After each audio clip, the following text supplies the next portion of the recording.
Bonjour à tous. Aujourd'hui, je vous prépare et je vous présente un sujet d'entraînement au baccalauréat. Alors, ce sujet, je l'ai choisi parce que on va avoir des suites numériques mélangées avec l'étude de fonctions, la fonction logarithme népérien, le TVI, un peu d'algorithmie, euh, tout ce qui est lié aux suites numériques, la croissance, la décroissance, le théorème de la limite monotone, et puis un peu d'algorithmie, comme je l'ai dit, avec la méthode de dichotomie. Donc, regardons un peu le sujet. La première question. Pour tout tangent naturel n non nul, on considère la fonction f indice n définie sur 0 exclu plus l'infini par fn de x égale ln de x plus x sur n moins 1. Très bien. Donc, la variable c'est x. Et si vous avez remarqué, il y a n en indice ici. Et donc, pour chaque valeur de n non nulle, vous avez une fonction f1, f2, f3, etc. C'est une famille en fait. Alors, la première question, on vous dit de déterminer les limites de fn quand x tend vers 0 plus, parce que on est sur 0 plus l'infini, quand x tend vers plus l'infini. Et puis étudier le sens de variation de fn. Donc ça, on va le faire sans problème. La deuxième question, montrer que l'équation fn de x égale 0 admet une unique solution dans 0 ouvert plus l'infini. Donc là, le corollaire du TVI parce que unique solution. Et cette solution, on va la noter alpha n. Et puis, on veut montrer plutôt que en fait, la solution elle est plutôt dans 1e, l'intervalle fermé 1e, on va voir. La question C, on veut le signe de la fonction fn de x, de la fonction fn, pardon, suivant les valeurs de x. Puis la deuxième question, donc elle contient plusieurs sous-questions. Donc dans le plan rapporter un repère orthonormal, OIJ, on notait gamma la courbe représentative de la fonction logarithme népérien. Alors, c'est marqué gamma fourni en annexe, et donc c'est juste la courbe qui donne la fonction logarithme népérien. Vous savez tous que elle est de cette forme-là. Voilà. Après, on va prendre n un entier non nul, et donc la première question, petit a, on veut déterminer une équation de la droite delta n, passant par le point A de coordonnées 0, 1, donc ce point-là, et le point Bn de coordonnées n, 0. Alors, je me suis un petit peu bourré. Le point A, il n'est pas là. Pardon, excusez-moi. C'est 0, 1, c'est là. Le point A, il est là. Et donc, le point B, les points BN sont de coordonnées N0, donc ils sont sur l'axe des abscisses à droite. Donc, si vous voulez, là, c'est 1, 0, 2, 0, 3, 0, etc. Donc, en fait, les droites sont les suivantes, quoi. Celle-là, et celle-là, ainsi de suite. Voilà. Ok, donc ça, on va utiliser l'équation réduite de la droite y égale mx plus p, m le coefficient directeur et p l'ordonnée à l'origine, on va trouver. La deuxième question, on veut montrer que alpha m, la solution qu'on a trouvée tout à l'heure, est en fait l'abscisse du point d'intersection de gamma et delta n. Donc c'est justement ce que je vous montre ici à droite. Donc alpha 1, c'est l'intersection entre la courbe ici que vous voyez, celle-là, et la droite delta 1, celle-là. Et donc ça tombe en 1. L'autre, donc là cette fois, et là elle va être là, ainsi de suite, vous voyez. Donc c'est des solutions. Très bien, donc ok. C'est représenté sur le document en annexe les droites delta 1, delta 2, delta 3, ainsi que les réels alpha 1, alpha 2, alpha 3. Donc on verra ça. La question D, préciser la valeur de alpha 1, puis conjecturer le sens de variation de alpha n. Très bien. La question 3, donc on veut montrer pour tout x dans 0 ouvert plus l'infini que fn plus 1 de x moins fn de x, ça donne cette valeur. à partir de cette question, on veut déduire que fn de alpha n plus 1 est un nombre strictement positif. Donc il faut utiliser ce qui était dans le petit a. La question C, déduire de la question petit b le sens de variation de la suite alpha n. On va voir tout ça. Et la question D, montrer que la suite alpha n converge. Donc on avait montré, donc, si vous voulez, la convergence de alpha n. On va voir est-ce que alpha n elle est croissante. Hein, la suite elle est croissante.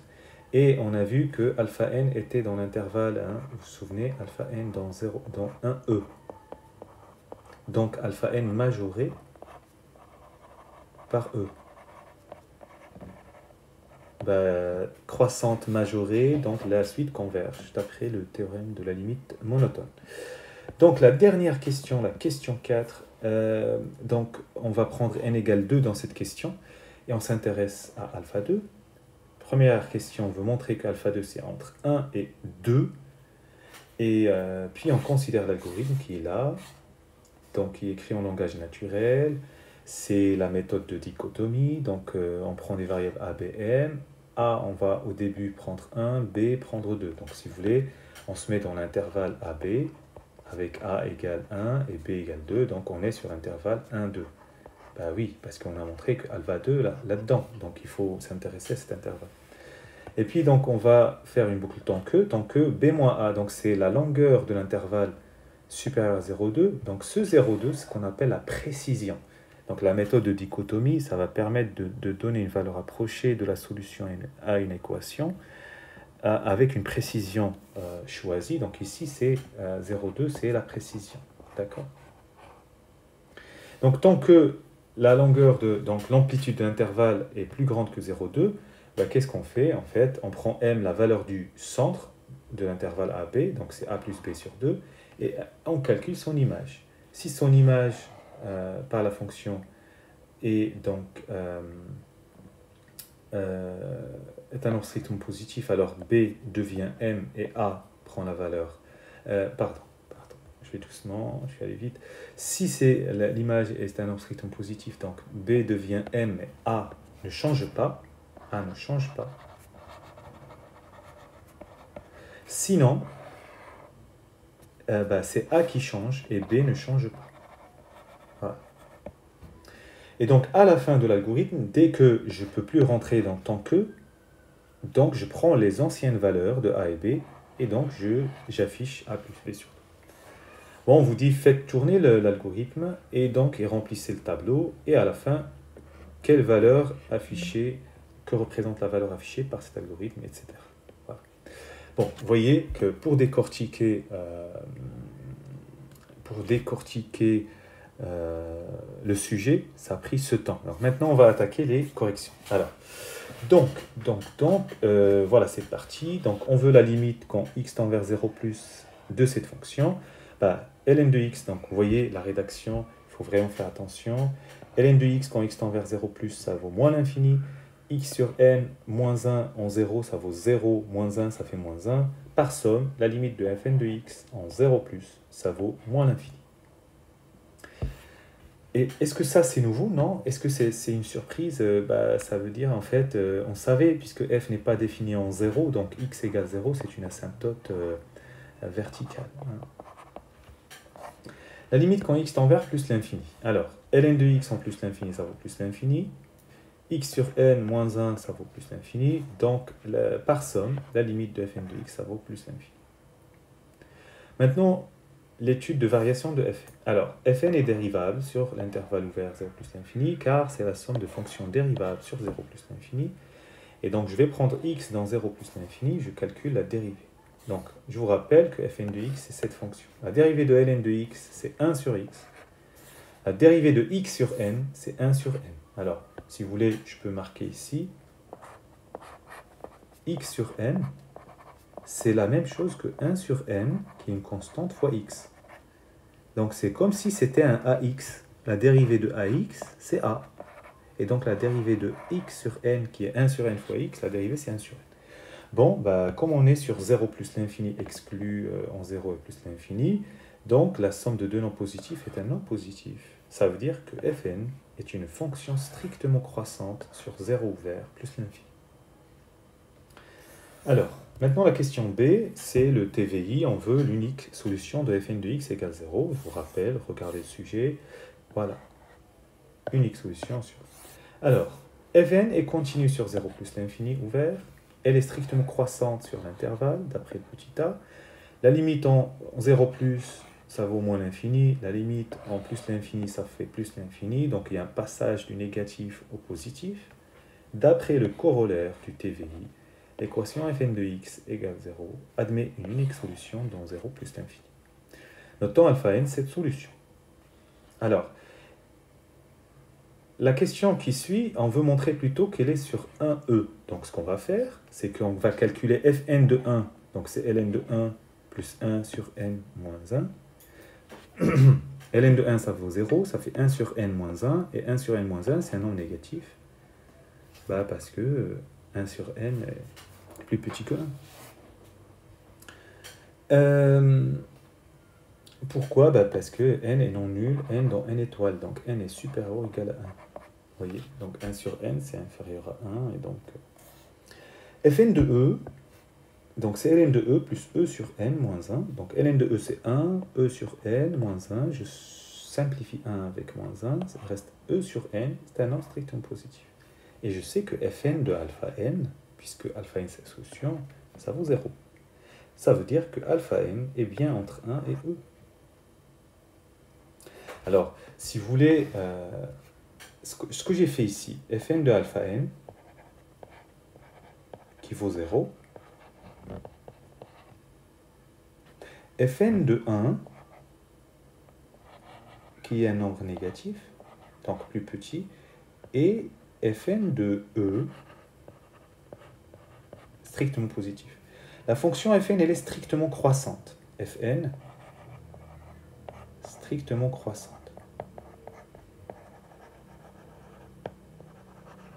Donc, j'ai 1 plus petit que alpha n, plus petit que e. Voilà. Très bien. Alors, le tableau de signes, je pense que vous allez être d'accord. La fonction, elle est croissante. Elle passe du négatif au positif. Donc, 0 exclu de barre, plus l'infini. Alpha n la solution, ça annule là. Donc, négatif plus... Voilà. Ça, c'est une question gratuite.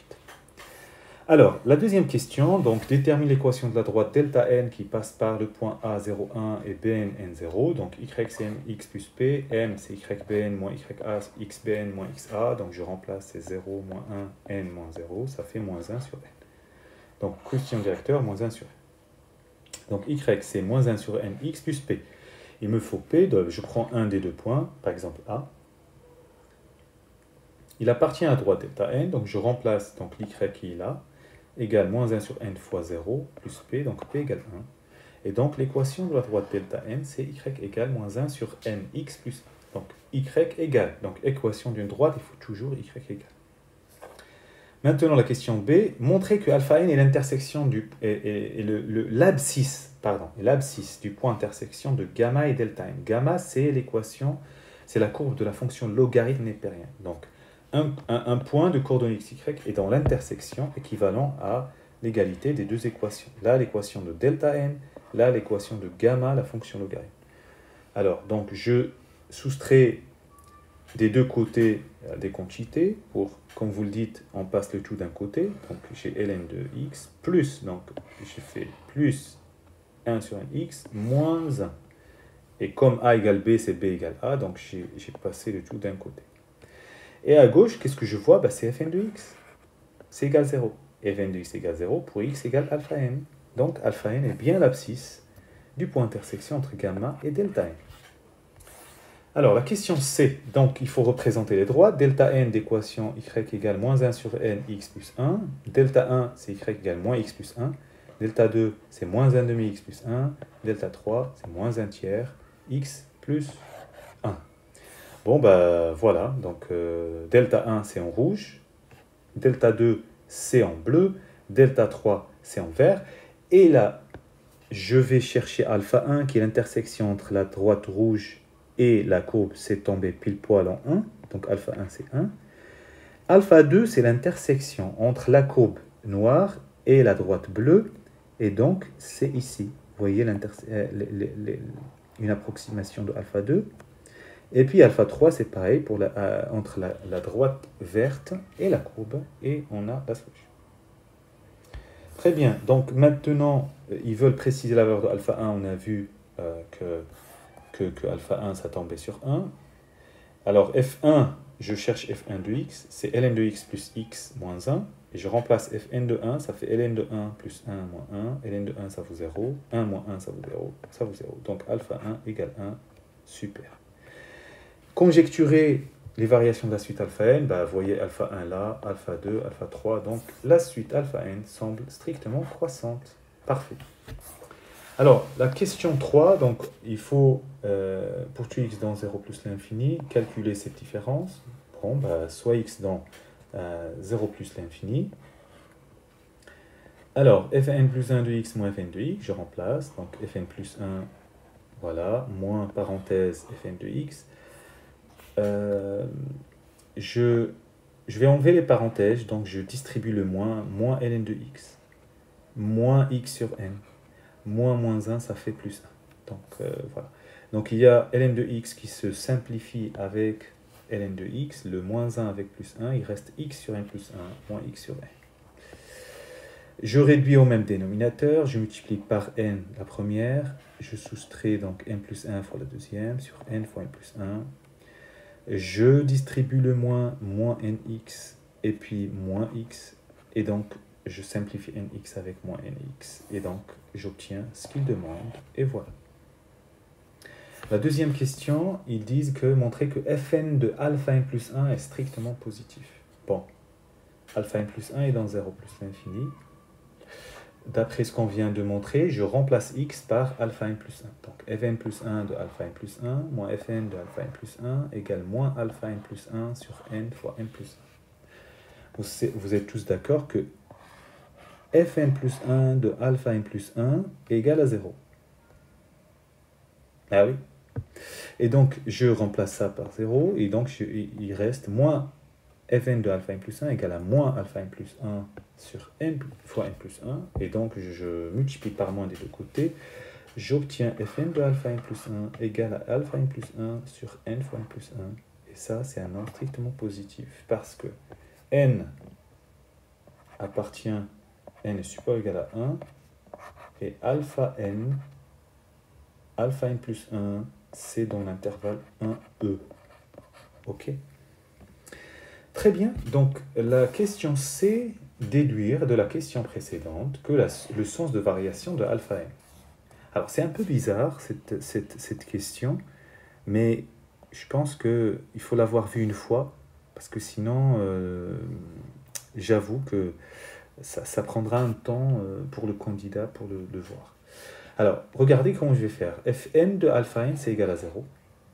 D'après petit b, on a montré que fn de alpha n plus 1 est strictement supérieur à 0. Donc, je vais remplacer le 0 à droite par fn de alpha n. Donc, qu'est-ce que j'ai? J'ai fn de alpha n plus 1 strictement supérieur à fn de alpha n. Mais la fonction fn, elle est strictement croissante sur 0 plus l'infini. Donc, alpha n plus 1 est strictement supérieur à alpha n. Et donc, la suite, elle est strictement croissante. Voilà, moi j'ai trouvé c'est joli ça. Alors, la question D, remontons à la question D. Bon, n'hésitez pas à faire une pause et regarder, réfléchissez, etc. Montrer que alpha n converge, je l'avais fait, je l'avais vu, je pense, avant. D'après un A, alpha n, et donc dans un E, donc alpha n majoré par la suite alpha n majoré par E. D'après 2C, elle est strictement croissante. Théorème de la limite monotone, alpha n est convergente. C'est cadeau. Allez, la dernière question. Ici, n égale 2. Donc, on va s'intéresser à f2 de x, c'est ln de x plus x sur 2 moins 1. Ok, et donc, on s'intéresse à alpha 2, montrer que alpha 2, c'est entre 1 et 2. Bon, bah, j'écris delta 2 ici, au cas où. Donc, je calcule f2 de 1, c'est ln de 1 plus 1 demi moins 1, ça fait 0 plus 1 demi moins 1, ça fait moins 1 demi, strictement négatif. f2 de 2, c'est ln de 2 plus 2 sur 2 moins 1. C'est ln de 2 plus 1 moins 1, ça fait ln de 2 strictement positif. Et donc, j'obtiens quoi? F2 de 1 est négatif et F2 de 2 supérieur à 0. Je remplace 0 par f2 de alpha 2, parce que alpha 2 c'est une solution de f2 de x égale 0. Et comme f2 est strictement croissante, donc alpha 2 est entre 1 et 2. Donc maintenant on va s'intéresser à l'algorithme. Donc voilà, je l'ai traduit en Python, a égale 1 au début, b égale 2, tant que b moins a est strictement supérieur à 0,2, alors m c'est le centre de l'intervalle, if ln de m plus m sur 2 moins 1 strictement supérieur à 0, alors b égale m, sinon c'est a qui devient m. Et dès que la boucle, tant que n'est plus, dès qu'on rentre plus dans la boucle, on va afficher a plus b sur 2. Bon, bah, on vous a donné l'algorithme, donc on vous a demandé de faire. Donc, l'étape 0, donc j'ai a égale 1, b égale 2, b moins a c'est 1. Donc c'est supérieur à 0,2. Je peux avancer. M c'est le centre, donc c'est 2 plus 1, 3 sur 2, ça fait 3 demi. 3 demi, donc m égale 3 demi. Je calcule, donc je vous rappelle, je calcule la valeur de m, et après je fais le test. ln de m plus m sur 2 moins 1, est-ce que c'est positif ou négatif? Alors, ln de 3 demi, plus 3 demi sur 2, ça fait 3 sur 4, moins 1. C'est positif, regardez-le à la calculatrice. Donc, b change et a reste fixe. OK? Donc, dans l'étape 1, donc, j'ai a égale 1 ne change pas, et b, il change. Alors, b moins a, c'est 3 demi moins 1, c'est 1 demi, c'est 0,5, donc c'est plus grand que 0,2. Donc, j'enchaîne. Donc, je calcule m qui égale a plus b sur 2, et donc c'est 5 sur 4. Je calcule son image, ici, et hop, je tombe sur un nombre négatif. Donc, c'est b qui reste fixe, c'est l'ancienne valeur, et a, c'est plus 1, c'est 5 sur 4. Très bien. Je calcule b moins a, donc j'ai fait ça, donc a, c'est 5 quarts, b, c'est 3 demi, b moins a, c'est 1 quart, donc c'est 0,25. Tout va bien, je calcule m. M, c'est a plus b sur 2, donc c'est 3 demi plus 1 quart sur 2, ça fait 11 sur 8. Je calcule son image, c'est un nombre strictement positif. Donc, b, il change, et a fixe. Très bien. Donc maintenant, je regarde b moins a. b moins a, ça fait 11 sur 8 moins 5 sur 4. Et donc, ça fait 1 huitième. 1 huitième, malheureusement, c'est pas plus grand que 0,2, donc c'est plus petit que 0,2, et l'algorithme s'arrête. Voilà. Donc, qu'est-ce qu'il va afficher? Il va afficher la valeur de m que j'ai déjà calculée, c'est 11 sur 8. Et donc, on obtient la valeur 11 sur 8. Et donc, qu'est-ce qu'elle représente? C'est une approximation de alpha 2 avec une précision de 0,2. Voilà, bon courage.